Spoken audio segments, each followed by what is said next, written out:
Still continuing on table of progressive elements. These are the things that are responsible for the quality and effect of your exercise. Today we're talking about the weight element. And the weight element, especially with bodyweight training, comes in two forms. Number one is your weight, the weight of your body. And this one is pretty simple and straightforward because the more excess weight that you have, the more it's impairing your performance, typically with a lot of sports. Not entirely. There are always exceptions to these things. I mean, if you're a bobsledder, you may even do better if you have a little bit of extra weight because it'll get you down the hill faster. Building muscle here and there, yeah. If you're heavier, you've got more weight to move around, so you potentially have more tension in the muscles. One of the things I love about bodyweight based exercise is it's one of the few styles of training where your weight is actually an asset, not necessarily a liability. And then with increasing caloric expenditure, the heavier you are, the more you burn. It's that simple, regardless of what kind of activity you're doing, especially with bodyweight style stuff, because you've got to move yourself around.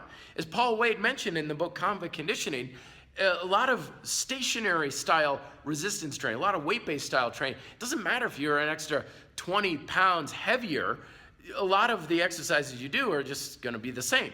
But when it comes to pull-ups and walking up a hill, all that weight's going to have a big impact. And some people even believe to a certain degree that having excess weight with bodyweight training, there's like a subconscious message that goes in the mind that says, you know, this would be better if you were lighter, but at the same time you need to be stronger, so keep your muscle but burn off your fat.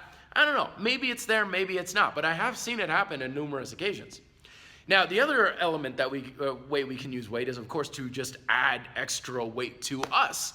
Okay, so with performance, again, this is going to depend on what kind of performance you're looking for. If you're a rock climber and you put on a little bit of a weight belt, that's going to really challenge your ability to hold on to certain holds. With bodyweight training, of course, we have weighted, or as I call loaded bodyweight exercises, dip belts and weight vests and so forth. Over time, I've gotten away from this stuff.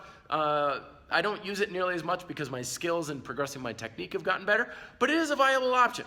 Just make sure that you're always in mind that the weight doesn't make you stronger. It just challenges your ability to have a quality technique, and it's the quality of the technique that makes you stronger. The weight's just there to make it more difficult to do.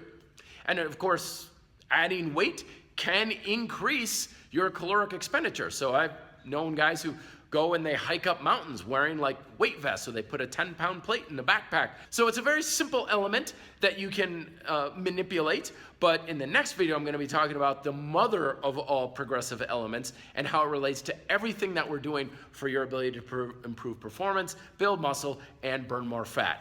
Questions below. Be fit, live free.